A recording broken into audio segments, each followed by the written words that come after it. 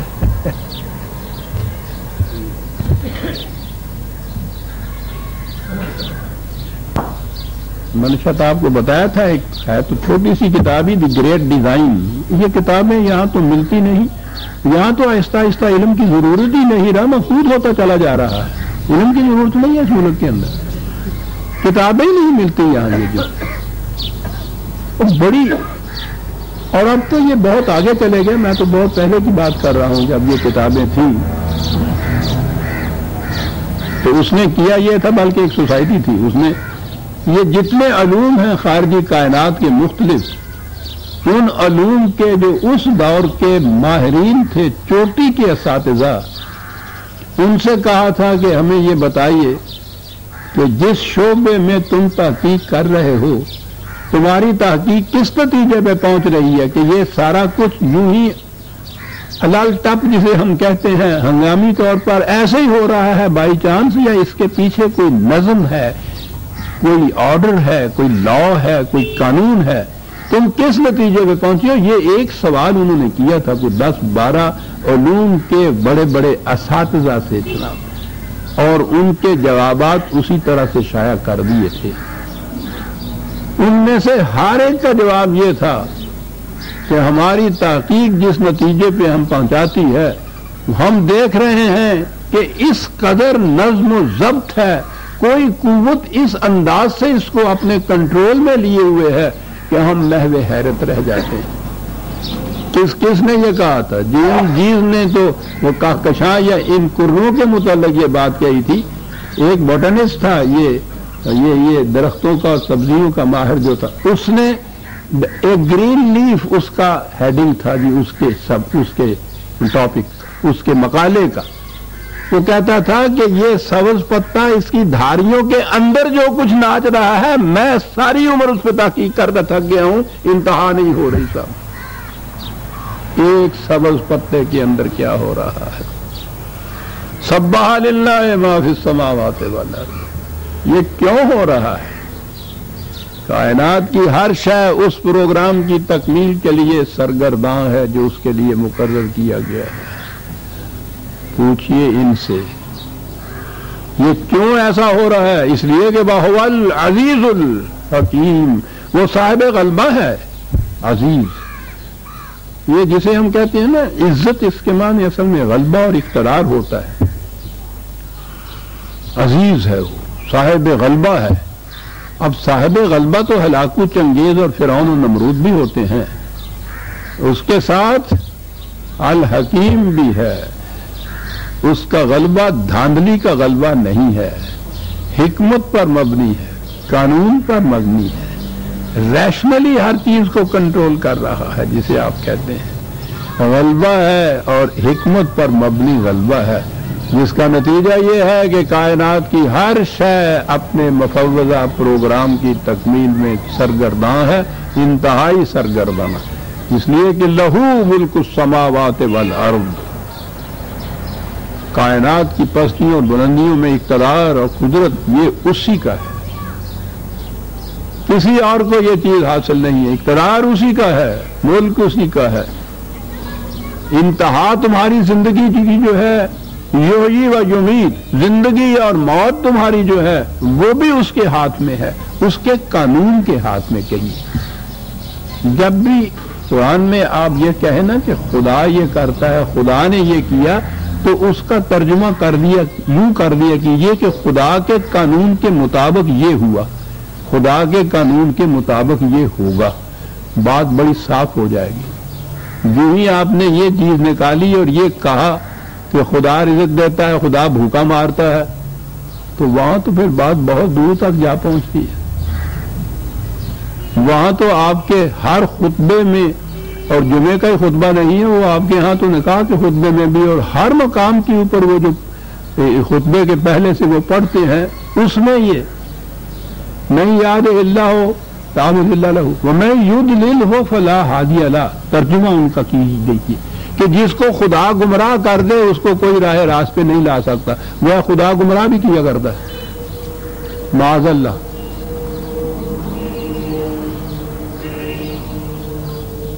سوچئے کہاں بات جا پہنچی، اور یہ نہیں ہے کہ یہ کوئی گمشدہ اور آنکھ ہیں، میں نے عرض کیا کہ یہ وہ ہے کہ جو اتفاق اندازہ لائیے ہر خطبے میں، حتیٰ کہ نکاح تک کے خطبے کے اندر بھی جو دہراتے ہیں یہ الفاظ دہرائے جاتے ہیں، کوئی کھڑا ہو کے سوچتا نہیں ہے کہ ہم اس کا کیا ترجمہ کر رہے ہیں۔ جسے خدا گمراہ کر دے اسے کوئی راہ راست پہ نہیں لا سکتا، وہ ٹھیک بات ہے۔ پھر وہ اگلی آیت میں ہے کہ پھر ہم اس کو جہنم میں جھونک دیتے ہیں، آپ ہی گمراہ کر دیتا ہے، پھر انہیں جہنم کی بھی شروع کر دی۔ اوتھے کی پرواہ ہے راگم، اوتھے بے پرواہیاں، ہاں جی پھڑ دے عملہ والیاں نو، چھڑ دے اوگنہار نو، بے پرواہیاں۔ وہ بے پرواہیاں کی اللہ اسا مد اور ترجمہ بے پرواہ، سکھو شاہی پئی ہوئی ہے، اوتھے کی پرواہ ہے غالب، اوتھے بے پرواہیاں۔ وہ عزیز بھی ہے، وہ حکیم بھی ہے، لہو ملک السماوات والارض یحیی و یمیت، اور اگلی ہی بات جو ہے وَهُوَ عَلَى كُلِّ شَيْءٍ قَدِيرٌ، ترجمہ ہو گیا وہ ہر چیز پر قادر ہے، جو چاہے کر دے۔ اب یہ سارا تصور ہی آپ کے ہاں نظم اور ضبط اور قانون اور قاعدہ اور ضابطہ سارے کا سارا ہی دریابرد ہو گیا، جسے کہا کہ وہ ہر چیز پہ قادر ہے، وہ ہر چیز کر سکتا ہے، جو کر سکتا ہے تو ٹھیک ہے، نظم و ضبط کہے گا۔ پھر جب وہ یہ تصور خدا کا آپ کو معلوم ہے کیسے پیدا کیا گیا، پیدا کیا گیا قرآن کا، خدا کا تصور تو قانون دینے والے خدا کا ہے نا۔ جب ملوکیت آپ کے ہاں آئی اور ان کے ہاں کیفیت یہ ہوئی کہ بادشاہ کا حکم آرڈیننس کی طریقے سے جاری ہوگا، اس میں کسی قاعدے قانون کی ضرورت نہیں ہے صاحب، جب وہ یہ یہاں ہوا تو پھر یہ ہوا کہ صاحب اس قسم کی بادشاہت، اس قسم کا اقتدار، ایسی حکومت یہ کس طرح سے جائز ہو سکتی ہے؟ تو کہا کہ السلطان ذل اللہ علی الارض، بادشاہ زمین پر خدا کا سایہ ہے۔ خدا اس قسم کا ہے نا تمہارا کہ جو جی میں آئے حکم دے دے، جو جی میں آئے کر دے، کوئی مجال نہیں کسی کی اس کے ساتھ تعبیر کرے، ہے نا ایسا خدا؟ کہ جی ہاں، تو جو ایسا خدا ہے اس کا سایہ بھی اسی قسم کا ہے۔ ابھی جو وہ کچھ کر دیں جو کوئی تھوڑا رب کر دے۔ عزیزان من، میں کیا عرض کروں، زندگی آخری ہو جاتی ہے، یہ بہت کچھ ہے ابھی ذہن میں کہنے کا۔ آپ کی یہ تاریخ پڑھائی جانے کی ہے کہ آپ کے یہ تصورات اور کانسیپٹ قرآن کے جو ہے بدلے کس طرح سے۔ آپ نے دیکھا ہے کہ اتنی سی بات میں کہ خدا کو اس قسم کا کیسے بنایا کہ جس کے ہاں نہ کوئی قاعدہ ہے نہ کوئی قانون ہے، شادی کے الفاظ میں کبھی وہ سلام کیجئے اس کو تو وہ سولی پہ چڑھا دیتا ہے، کبھی اس کو گالی دیجئے تو وہ خلط بخش دیتا ہے۔ جو چاہے کرے، جو چاہے کرے والا تصور خدا کا دیا اس زمانے میں۔ جب یہ نیچے یہ آئے، ملوکیت آئی، سلاطین آئے، شہنشاہ آئے کہ جو حکم جی چاہے وہ دے، اس کو ماننا ہوگا، اور سند اس کی یہ ہے کہ ہم خدا کے سائے ہیں، جیسا وہ ہے ویسے ہم ہیں نیچے۔ اور کہاں سے بات وَهُوَ عَلَىٰ كُلِّ شَيْءٍ قَدِيرٌ، یہ دیکھا ہی نہیں ہے۔ میں یہ تو نہیں عرض کر سکتا کہ دیکھا نہیں ہے، کیوں نہیں دیکھا ہوگا؟ عربی مبین میں قرآن یہ ہے، یہ قدرہ کے معنی ہی ہے، پیمانے مقرر کرنا، اندازے مقرر کرنا، اسی کو تو قانون کہتے ہیں۔ قانون کا تو لفظ نہیں ہے عربی زبان قرآن میں آیا، اس کے لیے پیمانے اور ضابطے اور میجرمنٹ ہی تھا۔ اور پھر قدیر کا تو جو باب ہے اس کے معنی یہ ہے کہ کسی ایک وقت کے اندر نہیں وہ پیمانہ، بلکہ مستقل طور پر اس کا انداز یہ ہے خدا کا کہ ہر شے پیمانے، اندازے اور قانون کے مطابق کرتا ہے۔ یہ انفرادیت تھی قرآن کی کہ اس نے خدا کا یہ تصور دیا۔ اور میں پھر بار بار کہا کرتا ہوں کہ اگر صرف خدا کا صحیح تصور قرآن کی روح سے متعین کر لیا جائے سارا اسلام سمجھ میں آ سکتا ہے، سارا نظام سمجھ میں آ جاتا ہے، لیکن تیرے دماغ میں بت خانہ ہو تو کیا کہیے؟ دماغوں میں بت خانے مذہبی پیشوائیت نے پیدا کیے اور عملی طور پر ملوکیت ادھر آنے نہیں دیتی کہ یہ کہا جائے کہ ہر چیز قاعدے اور قانون کے مطابق ہونی چاہیے۔ وَهُوَ عَلَى كُلِّ شَيْءٍ قَدِيرٌ، جو چاہے وہ کرے۔ وَهُوَ مُلْكُ السَّمَاوَاتِ وَالْأَرْضِ، کائنات کی پستی اور بندی میں بادشاہت اسی کی ہے، اور وہ جو جی چاہے کرے، تو وہ اس انداز کا بادشاہ ہوا نا۔ عَلَى كُلِّ شَيْءٍ قَدِيرٌ، اس نے ہر بات کے لیے پیمانے اور نظریے مقرر کر رکھے ہوئے ہیں۔ اور قدیر کا تو باب بتا رہا ہے کہ یہ مسلسل تفعیل کے وزن کے اوپر ہے، ایسا ہوتا چلا آ رہا ہے، ایسا ہوتا چلا جائے گا۔ اور یہ ہے وہ قوانین جن کے اتباع میں سرگرم عمل ہے کائنات کی ہر شے۔ کہا جب خارجی کائنات میں اس کے قوانین یوں عمل پیرا ہیں تو تم اپنی انسانی دنیا کے اندر یہ کیوں نہیں کرتے؟ فرق صرف یہی ہے کہ انہیں ہم نے مجبور پیدا کیا ہے، ان کے اپنے اختیار میں نہیں ہے کہ وہ اس قانون کے مطابق چلیں یا اس کی خلاف ورزی کریں۔ انسانی زندگی میں ہم نے تمہیں صاحب اختیار کیا ہے کہ چاہے اس کے مطابق چلو چاہے اس کے خلاف چلو۔ یہ ایک چیز ہے جو ہم نے تمہیں دی تھی، بڑی شرف اور عزت کا باعث تھی صاحب اختیار بنا دینا۔ یہ تو خدا نے اپنی ایک عظیم صفت کا وہ شائبہ تھا جو انسان کو دیا ہے، اس کو فخر کرنا چاہیے، لیکن وہ اس طرح سے مس یوز کر رہا ہے اس کو، اسی اختیار و ارادے کو۔ تو اس نے کہا یہ ہے کہ یہ انداز ہونا چاہیے اور ہنگامی نہیں ہونا چاہیے، قدیر ہے، مسلسل پہم التزاماً یہ انداز ہونا چاہیے کہ ہر شے کے لیے قانون مقرر جو کیے ہیں ہم نے اس کے مطابق چلتے رہنا چاہیے، اور پھر اس کی ملکیت، اس کا قانون، اس کا نظام، اس کی سلطنت یہ نہیں کہ وہ آج کہیں سے آ گیا، اس سے پہلے کسی اور کی تھی، کل کو وہ ختم ہو جائے گا، اس کے بعد کسی اور کی آ جائے گی۔ اس قسم کی سلطنت، اس قسم کے قوانین ہوں تو ان میں تو اطمینان ہی نہیں ہو سکتا انسان کو کہ پتہ نہیں جی کل کیا ہو جائے۔ یہ سلاطین وہ بدل کے بھیس زمانے میں پھر سے آتے ہیں، نام ہی بدل گیا ہے۔ وہ امریکہ کے صدر کا انتخاب ہونا ہوتا ہے تو 2-2 3-3 مہینے پہلے ہی مختلف ممالک اور مختلف سلطنتوں کے اندر کھڑبڑ شروع ہو جاتی ہے کہ پتہ نہیں جی کس قسم کا صدر آ جائے۔ ارے تمہیں کیا جی تمہیں کیا ساری دنیا کی سیاست پہ اس کا اثر پڑتا ہے جا کر۔ بدلنے والی چیزوں میں اطمینان اور امن نہیں ہو سکتا۔ لا تبدیل علی کلمات اللہ، یہ قانون بدلے گا نہیں، اتنا بڑا اطمینان دلا دیا۔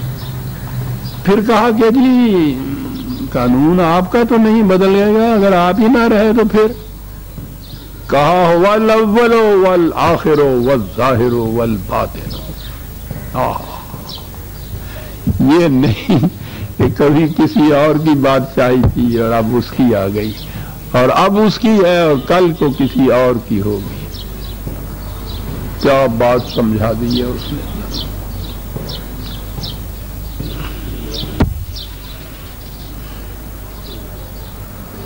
پھر یہ بھی نہیں ہے کہ صاحب یہ ظاہرہ جو کوئی دیکھا جاتا ہے اس کے اوپر تو مری کائنات جو ہے، محسوس دنیا جو ہے، اس کے اندر تو یہ اس کی کار فرمائی، اس کے قانون کی یا غلبہ ہے، لیکن یہ وہ دنیا جو نظر نہیں آتی، یہ اخلاق کی دنیا کی مشکل یہی ہے کہ نظر نہیں آتی۔ جھوٹ بولتا ہے آدمی تو اس کی زبان کالی نہیں ہوتی، وہ تو بچے کو ہم یوں ہی ڈرا دیتے ہیں۔ یہ ظاہر نہیں ہے، یہ ہوتا تو پھر تو بات ہی کچھ اور ہوتی، پھر یہ انسان کا اختیار کچھ معنی نہ رکھتا، پھر تو مجبوراً یہ سچ بولتا نا، نہیں تو دنیا دیکھ لے کہ زبان کالی ہو گئی، ہوتی ہے وہ کالی، یوں نظر نہیں آتی، رنگ نہیں بدلتا اس کا، کچھ اور بدلتا ہے۔ یہ جو کچھ ظاہر ہو جاتا ہے قانون کی مطابقت یا خلاف ورزی سے، کہتا ہے یہ بھی تمہارے سامنے ہے۔ وہ چیزیں جو یوں سامنے نہیں آتی لیکن کار فرما اندر ہی اندر رہتی ہیں، وہ بھی سارے اس کے قانون کے مطابق ہے۔ اول آخر ہے وَهُوَ الظَّاهِرُ وَالْبَاطِنُ۔ جو چیز محسوس طور پر تمہارے سامنے آتی ہے اس میں بھی اسی کا قانون کار فرما ہے، جو چیزیں یوں سامنے نہیں آتی لیکن نتیجہ خیز ہوتی ہیں اس میں بھی اسی کا ہی قانون کار فرما ہے۔ انسان کی دنیا اخلاقیات جو ہے وہ غیر محسوس ہے،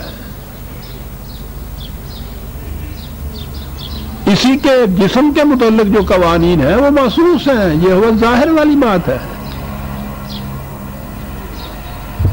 لیکن یہ چار لفظ جو ہیں، بلکہ یہ دو لفظ والظاہر والباطن، وہ قرآن نے جو کہا ہے نا اس نے کہ یضل بہ کثیرا ویہدی بہ کثیرا، اسی قرآن سے بہت صحیح راستے کے اوپر چل نکلتے ہیں اور اسی سے پوچھو نہیں کتنی غلط راہیں اختیار کرتے ہیں۔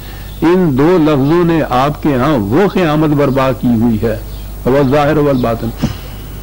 بات دوسری طرف چلی جائے گی۔ تصوف کی بنیاد ہے وحدت وجود پر۔ یہ وحدت وجود کیا ہے؟ جدھر دیکھتا ہوں ادھر تو ہی تو ہے، رام بھی وہی ہے، رحیم بھی وہی ہے، یہ سب کچھ خدا ہی خدا ہے، تو بھی خدا ہے، میں بھی خدا ہوں، یہ بھی خدا ہے، وہ بھی خدا ہے، سب کچھ خدا ہے۔ ارے وہ جو سب سے پہلے جس نے اس کی بنیاد رکھی ہمارے ہاں، بات تو یہ لی ہے ہندو فلسفہ سے، ان کے ہاں ہے یہ ولایت کا، محی الدین ابن عربی شیخ اکبر جن کو کہتے ہیں تصوف میں سب سے بڑے جو ہیں، کبھی اٹھا کے پکڑ کے دیکھیے، حیرت ہوتی ہے کہ یہی نہیں ہے کہ وہ اس کو مسلمان مانتے ہیں، یعنی بلند ترین درجے کے اوپر منظ قرآن مغزرہ برداشتم، قرآن کا مغز جس نے اٹھا لیا ہے، کیا کہتا ہے وہ؟ کہتا ہے فرعون کو یہ حق حاصل تھا وہ کہے انا ربکم الاعلی، کہ میں رب ہوں، اس لیے کہ رب اور فرعون جدا نہیں ہے۔ یہ ہے وحدت وجود کا عقیدہ۔ ایک نظر کسی فرصت ملے نا تو میری کتاب تصوف کی حقیقت دیکھ لیجیے گا، یعنی لا الہ الا اللہ کا مفہوم بیان کرتے ہیں کہ یہ جو الہ باطل ہے نا، یہ بت لوگوں جو مانتے ہیں، فلاں کو بھی عیسیٰ کو بھی خدا مان لیا اور انہوں نے کرشن کو بھی خدا مان لیا اور بت کو بھی لا الہ، یہ کوئی الہ نہیں ہے الا اللہ، یہ اللہ ہی اللہ ہیں سارے۔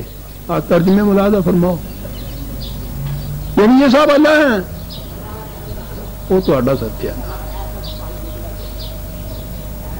اور یہ کسی بھنگڑ خانے کے چرسیے کی بات نہیں ہے کہ اس نے سوٹا مارا اور کہا کہ وہ کہے حسین نمانا کہ تو بھی وہی ہے، تے اندر بھی وہی ہے، تے باہر بھی وہی ہے، تے میں بھی تو ہی ہے، تے تو بھی تو ہے، حسین نمانا نہیں۔ اتنے بڑے یہ جلی جو ہیں محی الدین ابن عربی اور پھر تصوف کے اندر کے یہ علماء سارے 100 والیوم تفسیروں کی لکھی ہوئی۔ ایک نے کہا میں تو بسم اللہ کی 100 تفسیریں لکھ سکتا ہوں، دوسرے نے کہا میں بسم اللہ کے بے کے نقطے کی 100 تفسیریں لکھ سکتا ہوں۔ میں نے کہا نقطہ نام ہی ہوئے تو 100 لکھ سکنا، وہ جب اپنے کو بھی لکھتے ترے جانا تو تینوں نقطے کی کی لوڑ ہے گی، لکھی گا وحدت الوجود، وجودیہ جس کو کہتے ہیں۔ یہاں ابتدا تو انہوں نے اس سے کی کہ رسول اور خدا کو ایک بنایا، وہی جو مستوی عرش ہے خدا ہو کر معاذ اللہ اتر پڑا وہ مدینے میں مصطفیٰ ہو کر، اگرچہ ظاہر میں وہ عرب ہے مگر حقیقت میں عین رب ہے۔ دیکھیں نا وہ عرب کو عین اور رب، عین رب ہر لہذا بشکل دیگرہ یار بڑا اس بغیر میں تو آئے ہم جانتے ہیں تو ہی ہے حقیقت میں، گھونگھٹ لاؤ میرے یار، آنکھ بہاؤ میرے یار، یہ کیفیت ہے۔ یہ سارا کچھ قصہ بنیاد ہوا ظاہر والباطن، وہی ظاہر ہے وہی باطن ہے، سب تو ہی تو ہے، سب کیا بتائیں سر، قرآن سے تائید لائی جا رہی ہے۔ اور میں نے عرض کیا نا کہ قرآن تو ہمارے یہ دلوں کے اندر کے جو مان کے چور ہیں نا، خدا تو جانتا تھا. عجیب بات ہے، اس کے آگے ہے وَهُوَ بِكُلِّ شَيْءٍ عَلِيمٌ. ہم جانتے ہیں، ہر شے کا علم ہم رکھتے ہیں کہ تسی کی کرو گے.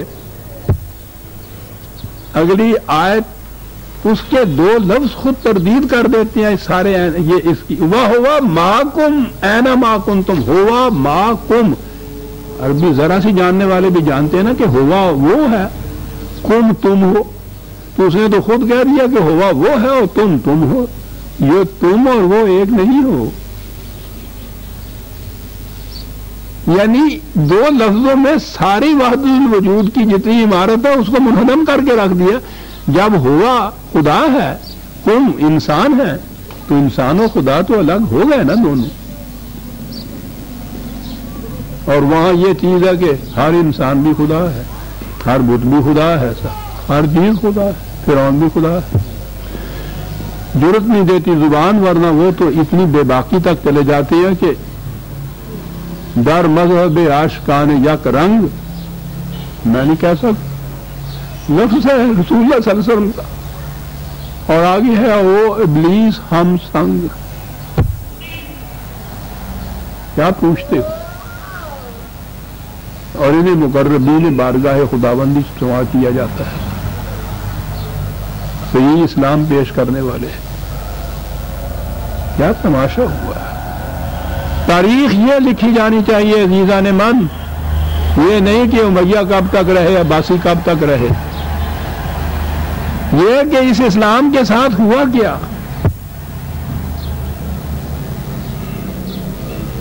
وَهُوَ بِكُلِّ شَيْءٍ عَلِيمٌ هُوَ الَّذِي خَلَقَ السَّمَاوَاتِ وَالْأَرْضَ فِي سِتَّةِ أَيَّامٍ. اس نے دیکھیے کس طرح سے وہ اس باطل عقیدے کی ساتھ کے ساتھ تردید کرتا ہے. هُوَ الَّذِي خَلَقَ السَّمَاوَاتِ، وہ ہے جس نے پیدا کیا ہے اس ساری سماوات و ارض کو. وہ تو خالق ہوا. تو یہ جو کچھ ہے یہ وہی کیسے ہو گیا. لیکن ان کا کیا کہنے، خود کوزا ہو، خود کوزا کرو، خود گلے کوزا. کہا وہ خالق بنایا، کہنے لگے کوئی بات نہیں، آپے مٹی، آپے چک، آپے کمیار. خود کوزا ہو، خود کوزا کرو، خود گلے کوزا، خود رندو سبو کش. پھر اس میں پیالہ بنا، پیالے میں خود ہی شراب پینے والا، خود برسر یہاں کوزا خریدار برآمد. آپ ہی پھر اس کا خریدار بن کے آیا، بے شکست و روانش توڑ کے چلا گیا. کیا بات ہے، پوچھو نہیں. پھر جناب جو بجد میں آتے ہیں حضرت صاحب، خود کوزا خود کوزا کرو. یعنی اس نے جو کہا ہے وہ اللہ کی خلق السماوات، وہ تخلیق، وہ عمل تخلیق تو کریٹر ایک چاہیے کریشن کے لیے. وہ کریٹر تو الگ ہوگا نا اپنی کریٹڈ سے. میں نے کہا اگلے لفظوں میں یہ تو خدا علیم جو اس نے اپنے آپ کو کہا، وجد آ جاتا ہے یہ چیزیں دیکھ کے عزیزان من کہ زمانہ نزول قرآن میں یہ ابھی ہمارے ہاں عقائد نہیں تھے، یہ تو بہت بعد میں آئے ہیں. اس نے پہلے سے پیش بندی اس کی کر دی ہوئی ہے. وہ علیم ہے، وہ جانتا تھا کہ کیا کرے گا یہ محی الدین ابن عربی. والذی خلق السماوات والارض. ظاہر ہے کہ جو خالق اور تخلیق تو دو الگ الگ ہوتے ہیں. لیکن میں نے کہا نا کہ یہ ساری شاعری ہے عزیزان من جو کچھ یہ لوگ پیش کرتے ہیں، حقائق نہیں ہے، لطائف ہے. خود کوزا خود کوزا کرو، خود برندے. خلق السماء فی ستۃ ایام، مختلف سٹیجز کے اندر اس کو پیدا کیا. ثم استوى علی العرش. اب پھر آ گیا وہی ترجمہ کہ پیدا کرنے کے بعد پھر کیا ہوا ان کے آگے ترجمہ کہ پھر وہ آپ عرش کے اوپر جا کے بیٹھ گئے ویلا ہو کے. تورات سے یہ تصور لیا. اس نے یہ کہا ہے نا کہ خدا نے 6 دن میں کائنات پیدا کی تو بہت تھک گیا، تو 7ویں دن پھر اس نے چھٹی کا دن آرام کیا، ہولی ڈے جس کو کہتے ہیں نا. یہ وہ 7واں دن ہوتا ہے جس دن خدا نے آرام کیا اور سو گیا کہ کچھ تھوڑا جہا ارمان بھی میں کرم دو.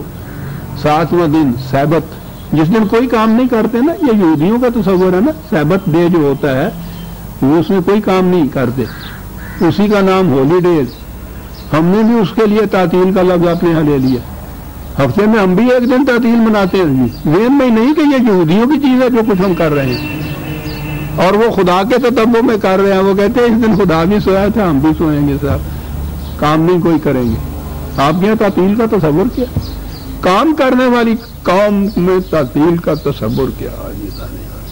کام کو معطل کر دینا تعطیل کے یہ معنی ہے. معطل کیا اور آپ گئے. سب سے بڑا ہولی ڈے آپ کے ہاں, یہ مقدس دن ہے نا ہولی ڈے, آپ بھی اس کو ہولی ڈے کہتے ہیں اپنے. اگرچہ جب موڈ اس کے ساتھ لاتے ہیں تو پھر ہولی ہو, پھر وہ ہولی ہو جاتی ہے جڑی ہندوؤں کی ہوتی ہے. ہولی ڈے موڈ ہے. ہماری نئی نسل ہے تو ہندوؤں کی ہولی بھی نہیں دیکھی ہوگی کیا ہوتی ہے کہ جو کسی کے جی میں آئے کرتا رہے دوسرے کے ساتھ. ہولی ڈے موڈ ہوتا ہے. ہولی ڈے مقدس دن. مقدس کا ہے کون سا دن جس میں کوئی کام کاج نہ کیا جائے؟ کیا بات ہے, یہ سچی نہیں کہوں گی. ثم استوى على العرش, وہ پھر عرش کے اوپر جا کے بیٹھ گیا, یوں بیٹھ گیا. پھر وہ وہاں بیٹھا ہے, وہ جا کے بیٹھا ہے تو پھر اترا نہیں.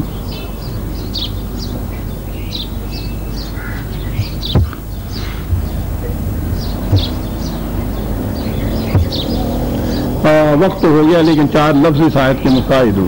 یعلم ما یلج فی الارض وما یخرج منها وما ینزل من السماء وما یعرج فیها. نظام کائنات کی جزیات تک سے واقف اس کی نگاہوں کے سامنے ہے. زمین کے اندر کیا چیز جاتی ہے, فضا میں اوپر کیا چیز ابھرتی ہے, کون سی چیز میں عروج ہوتا ہے, کون سی چیز میں زوال ہوتا ہے, کون نیچے اترتی ہے, کون اوپر جاتی ہے. سارا نظم کائنات جتنا بھی ہے سارا اس کے علم میں ہے. جب اس نظم کائنات کی یہ کیفیت ہے تو تم اس کے احاطہ اقتدار سے باہر کیسے جا سکتے ہو؟ ہوا معکم اینما کنتم. کیا بات, جہاں تم ہو وہ تمہارے ساتھ ہو. اس کا قانون مکافات عمل تمہیں گھیرے ہوئے ہوتا ہے. محیط واللہ محیط بالکافرین, کہیں باہر نہیں جا سکتے. واللہ بما تعملون بصیر, کاہے کے لیے یہ گھیرا ڈالے ہوئے تمہارے گرد؟ کیا بات ہے, جو کچھ تم کرتے ہو وہ اسے دیکھتا ہے. لہو ملک السماوات والارض, اقتدار کائنات میں صرف اس کا ہے. اور بات وہ ہے جس کے لیے یہ سب کچھ وہ کرتا ہے. الی اللہ ترجع الامور, تمام امور کے فیصلے اس کے قانون کے مطابق ہوتے ہیں. یاد رکھو سورہ حدید کی آیت 5 تک ہم آ گئے عزیزان من. 6 آیت سے ہم آئندہ لیں گے. ربنا تقبل منا انک انت السمیع العلیم. شکریہ.